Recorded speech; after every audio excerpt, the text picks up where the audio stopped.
सियासत की बिसात पर कब कौन सा मोहरा पलट जाए कोई नहीं जानता, लेकिन जब सह और मात का खेल तय करने वाला रेफरी ही एक ऐसा दांव चल दे जिसकी किसी को उम्मीद ना हो, तो समझ लीजिए कि कहानी में एक जबरदस्त ट्विस्ट आ चुका है। बिहार की चुनावी जमीन पर इस वक्त कुछ ऐसा ही हुआ है। एक ऐसा भूचाल आया है जिसने पटना से लेकर दिल्ली तक के सत्ता के गलियारों में खलबली मचाकर रख दी है। और इस भूचाल के केंद्र में है एक शख्स, भारत के मुख्य चुनाव आयुक्त ज्ञानेश कुमार। जी हाँ, वही ज्ञानेश कुमार जिनकी नियुक्ति पर विपक्ष ने यह कहकर सवाल उठाए थे कि वो मोदी सरकार के अपने आदमी हैं। लेकिन अब उन्हीं ज्ञानेश कुमार ने एक ऐसा ऐलान कर दिया है जिसे सुनकर लग रहा है कि उन्होंने मोदी और शाह की चुनावी रणनीति पर एक सीधी सर्जिकल स्ट्राइक कर दी है। बता दूं कि तारीख थी 5 अक्टूबर 2025 और जगह पटना। मुख्य चुनाव आयुक्त ज्ञानेश कुमार पत्रकारों से बात कर रहे थे। माहौल चुनाव की तैयारियों पर सामान्य चर्चा का था, लेकिन फिर उन्होंने एक ऐसी घोषणा की जिसने हर किसी के कान खड़े कर दिए। उन्होंने ऐलान किया कि बिहार के आगामी विधानसभा चुनाव में हर एक बूथ, जी हां, 100% पोलिंग बूथों की लाइव वेबकास्टिंग की जाएगी। सोचिए इसका मतलब, हर बूथ पर कैमरे की पैनी नजर, एक एक वोट पर सीधी निगरानी, धांधली, बूथ कैप्चरिंग या किसी भी तरह की गड़बड़ी की गुंजाइश लगभग खत्म। सालों से चुनाव आयोग पर लगते आ रहे पक्षपात के आरोपों के बीच ये फैसला किसी धमाके से कम नहीं था।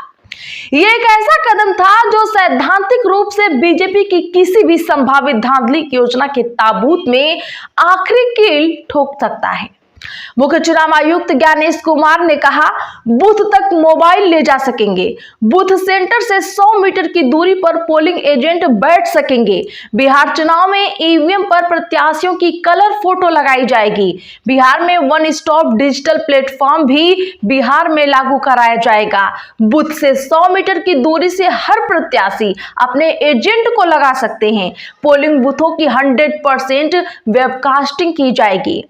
यह सिर्फ वेबकास्टिंग का ऐलान नहीं था दर्शकों, ज्ञानेश कुमार ने सुधारों की पूरी झड़ी ही लगा दी। अब किसी भी बूथ पर 1200 से ज्यादा वोटर नहीं होंगे। ईवीएम पर उम्मीदवारों की रंगीन तस्वीरें होंगी। पोलिंग एजेंटों को ज्यादा अधिकार दिए जाएंगे। पहली नजर में यह सब सुनकर लगता है कि चुनाव आयोग ने विपक्ष की सारी मांगे मान ली हैं और वो बिहार में इतिहास का सबसे निष्पक्ष चुनाव कराने जा रहा है। ये चुनाव आयोग की वो छवि थी जिसे विपक्ष पिंजरे में बंद तोता कहता आया है, और अचानक ये तोता आजाद बाज की तरह परवाज भरता दिख रहा था। लेकिन जरा रुकिए, कहानी इतनी सीधी होती तो सियासत ना कहलाती। इस यूटर्न को समझने के लिए आपको ज्ञानेश कुमार के अतीत को समझना होगा।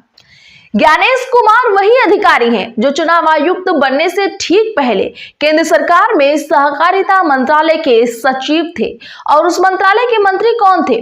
गृह मंत्री अमित शाह।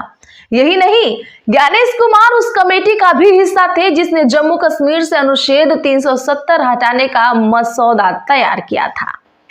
ऐसे में सवाल उठना लाजमी है, जिस व्यक्ति की पृष्ठभूमि सीधे तौर पर मोदी सरकार के सबसे बड़े नीतिगत फैसलों और सबसे शक्तिशाली मंत्री से जुड़ी हो, वो अचानक ऐसा कदम क्यों उठाएगा जो उसी सरकार की पार्टी को चुनावी मैदान में असहज कर दे?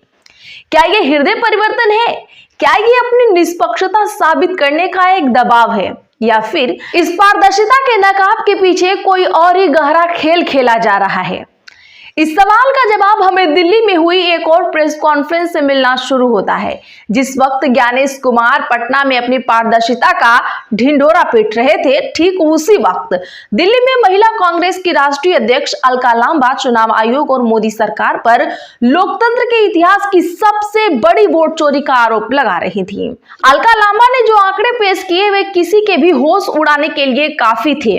दरअसल अलका लांबा ने कहा, नरेंद्र मोदी और अमित शाह के इशारे पर चुनाव आयोग ने बिहार में एसआईआर के नाम पर भारी फर्जीवाड़ा किया है।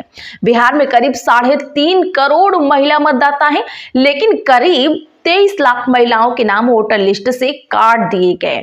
ये महिलाएं आगामी विधानसभा चुनाव में वोट नहीं दे पाएंगी। हमारा मानना है कि ये फैसला संविधान के खिलाफ है।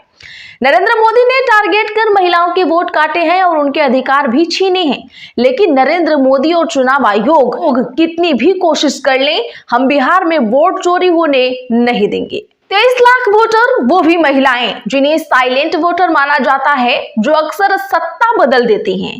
कांग्रेस का आरोप है कि ये कोई संयोग नहीं है। सबसे ज्यादा नाम बिहार के 6 जिलों गोपालगंज, सारण, बेगूसराय, समस्तीपुर, भोजपुर और पूर्णिया से काटे गए हैं, जहां करीब 60 विधानसभा सीटें आती हैं। ये वो सीटें हैं जहां विपक्ष का मजबूत जनाधार माना जाता है। अब कहानी के दोनों हिस्सों को एक साथ रखकर देखिए। एक तरफ चुनाव आयोग एसआईआर यानी विशेष गहन पुनरीक्षण प्रक्रिया को अपनी सबसे बड़ी कामयाबी बता रहा है। ज्ञानेश कुमार ने अपनी प्रेस कॉन्फ्रेंस में इस प्रक्रिया का पुरजोर बचाव किया। एसआईआर पर सीसी ज्ञानेश कुमार ने कहा, लोक प्रतिनिधि कानून के हिसाब से रिवीजन हर चुनाव से पहले कराना ही होता है। किसी का यह कहना है कि रिवीजन चुनाव के बाद होना चाहिए, ये न्याय संगत नहीं है। जब हमारे बीएलओ ने घर घर जाकर मतगणना की, ड्राफ्ट सूची में जिनका नाम आया और उसके बाद सभी राजनीतिक दलों को, सभी बीएलओ को 1 अगस्त से 1 सितंबर तक दावे और आपत्ति करने का मौका दिया गया। चुनाव आयोग कह रहा है कि हमने घर घर जाकर अयोग्य वोटरों को हटाया है और योग्य वोटरों को जोड़ा है, लेकिन विपक्ष पूछ रहा है कि ये 23 लाख महिलाएं अचानक अयोग्य कैसे हो गई? क्या पिछले लोकसभा चुनाव में जब इन्होंने वोट दिया था तब ये योग्य थी और अब विधानसभा चुनाव से ठीक पहले ये अयोग्य हो गई? ये कैसा पुनरीक्षण है जिसमें सिर्फ विपक्ष के वोटरों पर ही गाजगिरती दिख रही है? और यहीं आकर ज्ञानेश कुमार के 100% वेबकास्टिंग वाले मास्टर स्ट्रोक पर सबसे बड़ा और सबसे खतरनाक सवाल खड़ा होता है। क्या ये वेबकास्टिंग का ऐलान एक धोखा है, एक ऐसा नकाब जिसे पहनकर असली खेल पर पर्दा डाला जा रहा है? दर्शकों, अब जरा इस थ्योरी पर गौर कीजिए। क्या ऐसा हो सकता है कि बीजेपी और मोदी सरकार को वेबकास्टिंग से अब कोई डर ही नहीं है? क्या असली खेल जो उन्हें करना था वो पहले ही एसआईआर प्रक्रिया के जरिए कर चुके हैं? सोचिए, अगर आपकी विरोधी टीम के 23 लाख सबसे मजबूत खिलाड़ी पहले ही मैदान से बाहर कर दिए जाएं, तो क्या आपको मैच की लाइव रिकॉर्डिंग से कोई फर्क पड़ेगा? आप तो चाहेंगे कि पूरी दुनिया देखे कि आपने कितने फेयर तरीके से मैच जीता है। ज्ञानेश कुमार का यह कदम मोदी साहब को दिया गया कोई झटका नहीं, बल्कि उनकी जीत को निष्पक्षता का सर्टिफिकेट देने की एक सोची समझी रणनीति का हिस्सा है। क्या बीजेपी अब पूरी तरह से निश्चिंत हो गई है कि कोई भी रिकॉर्डिंग हो, कोई भी वेबकास्टिंग हो, अब तो हमने अपने विरोधी वोटर्स के नाम कटवा ही दिए हैं, अब हमें कौन हरा सकता है? ये एक ऐसा सवाल है जो भारतीय लोकतंत्र की जड़ों को हिला के रख देगा। क्या हम ऐसे युग में प्रवेश कर चुके हैं जहां धांधली पोलिंग बूथ पर नहीं बल्कि वोटर लिस्ट बनाने वाले दफ्तरों के बंद कमरों में हो जाती है? और क्या पारदर्शिता के सबसे बड़े हथियार वेबकास्टिंग को ही उस धांधली पर पर्दा डालने के लिए इस्तेमाल किया जा रहा है? इसका जवाब तो भविष्य के गर्भ में है, लेकिन एक बात तय है, बिहार का यह चुनाव सिर्फ एक राज्य का चुनाव नहीं रहा। यह चुनाव आयोग की निष्पक्षता, लोकतंत्र की आत्मा और आपके वोट के अधिकार पर एक जनमत संग्रह बन गया है। इस पर आपको क्या कहना है, कमेंट जरूर करिए और चैनल को सब्सक्राइब करके बगल में बेल आइकॉन को जरूर प्रेस कर लें और वीडियो को लाइक शेयर करना ना भूलें।